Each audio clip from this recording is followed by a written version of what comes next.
suis Gervais Nzori Moulengi. J'ai été candidat à l'élection présidentielle, mais ma candidature a été purement et simplement recalée à cause d'un problème de dossier. C'était un challenge au niveau de notre pays de se présenter à une élection présidentielle.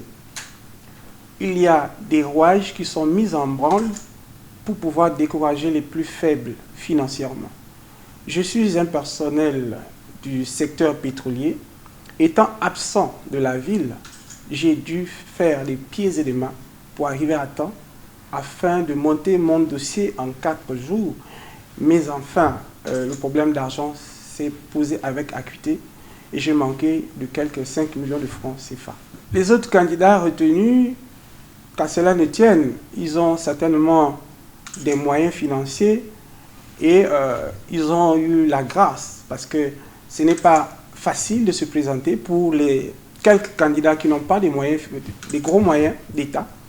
Par contre, par rapport à d'autres, c'est comme à l'accoutumée, les candidats ont tendance à utiliser l'argent de l'État. Particulièrement, ce dossier est crucial et important. Je pense qu'il faudrait au préalable lire tous les projets de société. Il y a encore un candidat qui n'est pas passé, mais par rapport aux 7 autres candidats, j'ai trouvé beaucoup de légèreté dans la rédaction des projets de société. Certains projets de société ont tendance à extrapoler les investissements et à minimiser les coûts. J'ai lu le projet de quelques éminences, par exemple, quelqu'un dont j'ai lu le projet et j'ai estimé ce projet à 47 000 milliards, mais il est passé dit son projet coûterait simplement 7 milliards. Un autre, son projet coûterait 5 milliards. À la question de savoir, monsieur, pensez-vous rembourser la dette du Gabon? Tous répondent avec précipitation, oui, nous allons rembourser la dette du Gabon. Or, cette dette est de 8 milliards. Comment allez-vous rembourser la dette du Gabon si le budget dont vous avez besoin pour cette année est de 7 000 milliards pour l'investissement? Où allez-vous trouver les 8 autres milliards pour le remboursement du crédit, donc de la dette intérieure et extérieure de l'État? Mon projet de société a été rédigé en 2015 et réactualisé. Mais si nous restons dans l'optique de 2015, le projet de société s'appelle le Miracle Gabonais. Il s'articule sur la révolution agro-industrielle, l'industrialisation du pays et la révolution des techniques. Pourquoi la révolution agro-industrielle? Parce que je pense que pour amorcer le développement, nous devons d'abord penser à l'agriculture. Malheureusement, beaucoup ont aussi à cœur l'idée de faire de l'agriculture au Gabon. Mais je pense, comme étant du secteur pétrolier, que l'agriculture est comme celui qui cherche ou qui recherche du pétrole. Si vous n'y êtes pas initié, vous perdrez. On ne va pas planter tout et n'importe où. On ne fait pas tout n'importe comment. Il faudrait assainir les terres. Mais pour assainir les terres, il faudrait savoir quoi planter, où planter et quel est le matériel approprié.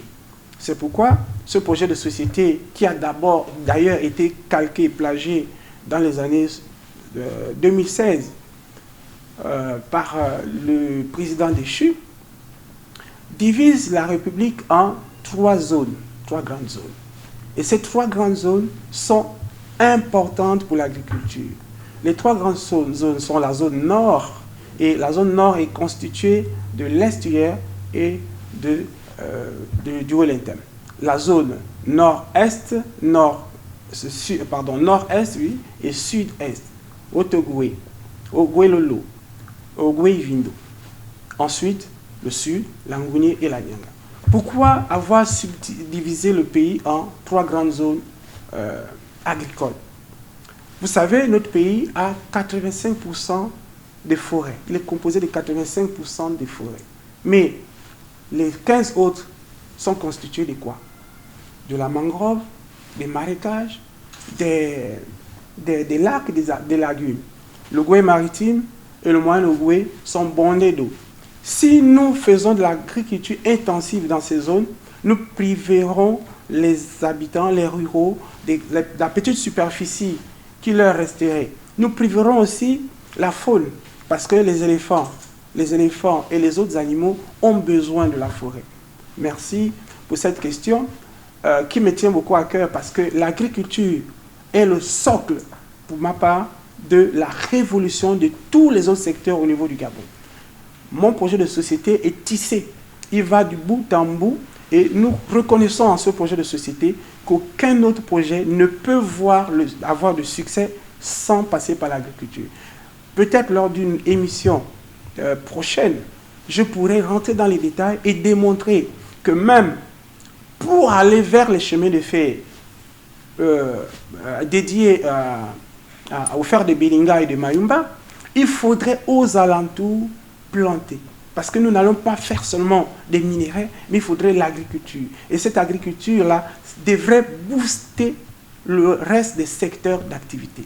Oui, le projet Graines est un projet plagié. Parce qu'il n'a pas été fait dans les règles de l'art. Cette carte que vous voyez derrière a été faite par mes soins. Et j'ai divisé le pays en 3 parties. J'ai fait le tour du Gabon pour comprendre. Vous savez, nos mères ne plantent pas par hasard. Nos mamans, avant de planter, elles essaient de comprendre le comportement du sol. Et, vous n'allez pas le démentir, à l'Ibamba par exemple, on plante du manioc en abondance. Vous n'allez pas amener le palmier à huile. À Chibanga ou à Bitam ou à Ndougou, dans le Goué maritime, on plante beaucoup de bananes. Quand vous regardez la terre, elle est propice à l'agriculture de la banane. Donc, pour faire l'agriculture, on ne va pas commencer par chercher quoi faire, quoi planter, où aller. Il faudrait d'abord aller vers les terres, aller vérifier les terres, aller s'enquérir des situations avec les techniciens qui s'y connaissent. Moi, j'ai choisi l'IGAD, l'Institut Gabonais d'appui au développement. Et je pense, moi j'ai pensé, il y a quelques années, que l'IGAD connaît mieux les populations. Et le président Déchu, s'il avait pensé à cet institut, n'aurait pas échoué.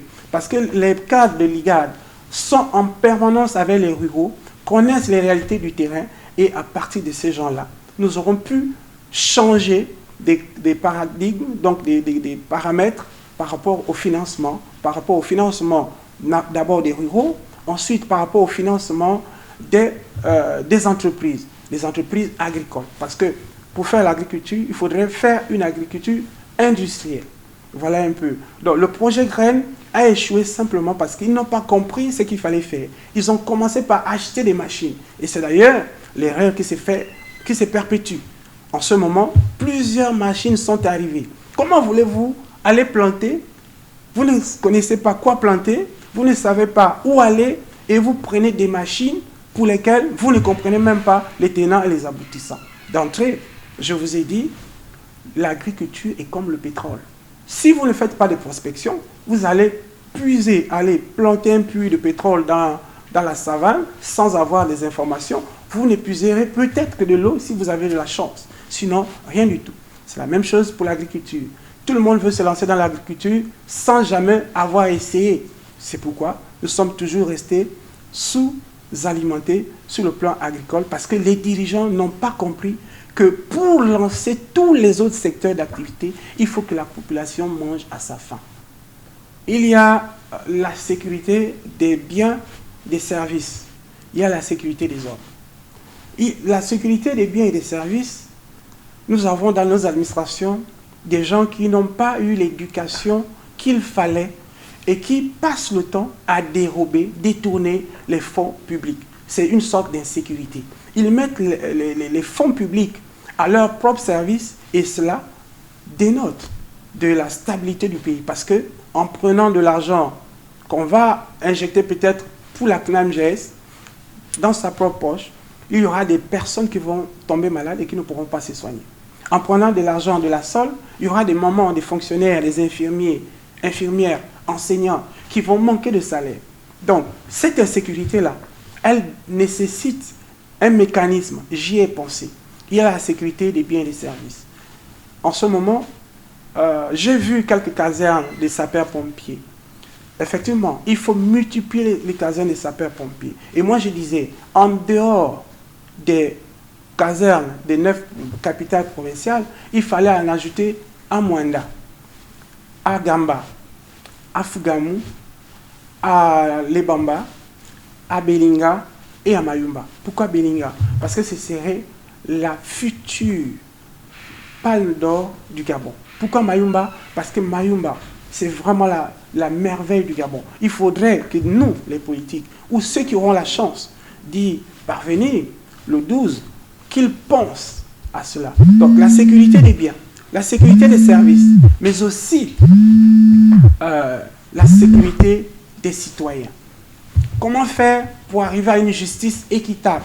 Parce que si vous n'êtes pas, vous n'avez pas la possibilité d'être en phase avec les magistrats lorsque vous avez un problème, vous n'êtes pas en sécurité du tout. Ça voudrait dire que là aussi, l'État a quelque chose à se reprocher. Parce que l'État ne forme pas bien son personnel.